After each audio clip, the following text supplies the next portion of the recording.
নদীটা পার হতে হবে। দেখো কেমন পাথর, সামনে আর পার হওয়া যাবে না, এদিক দিয়েই পার হই। চলো, পাথরগুলো নড়ে, জল যাচ্ছি কীভাবে সমান।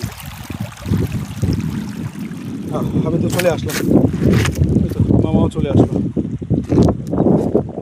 এই তো পাহাড় হাতের কাছে একদম পৌঁছে গেছে, খালি মনে হচ্ছে হাতের কাছে পৌঁছে গেছে, পৌঁছায় আর না।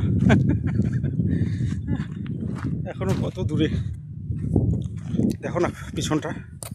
আসলাম যে একদম চারিদিকটা পাহাড় পাথর।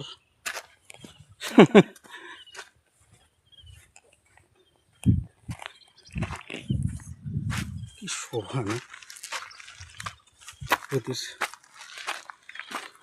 এগুলো বর্ষার সময় সব জলে ডুবে থাকে। নদীটা ছোট হয়ে গেছে, 2-3 বার পার হওয়া লাগে। অন্যদিকে চলে গেছে মনে হয় নদী।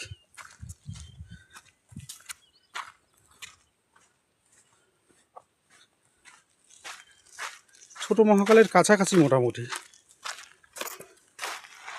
দেখা যাক, হাঁটতে থাকি। এখানে যতবার আসি প্রত্যেক বছরই রাস্তা অন্যরকম থাকে, কোনো বাড়ি রাস্তা একরকম থাকে না। এই বছর যেমন থাকবে পরের বছর আবার পাল্টে যাবে। এইখানেই বেড তৈরি করে গাড়ি ঠেড়ি রাখার জন্য মেলার সময়, তাই না মামা? এই জায়গাটাই না,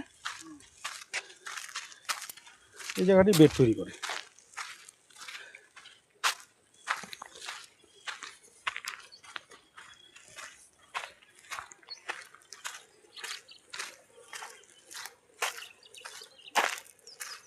খালি দেখা শোভা, কত রকমের পাখি, এগুলো তো আসবে না এত দূরে, শব্দগুলোই খালি শোনা যাচ্ছে।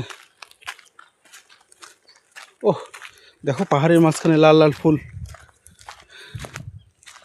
বসন্তের আগমন শুরু হয়ে গেছে পাহাড়ে অলরেডি। পাহাড়ে আগে আগমন হবে, তারপর আমাদের ওখানে বসন্তের আগমন ঘটবে। একটা পাহাড়ি হাওয়া, এই হাওয়াটাই দারুণ, কি সুন্দর শব্দ।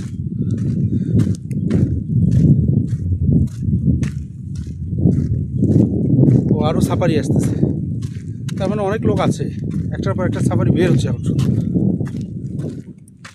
ওই যে আরও একটা সাফারি চলে আসতেছে।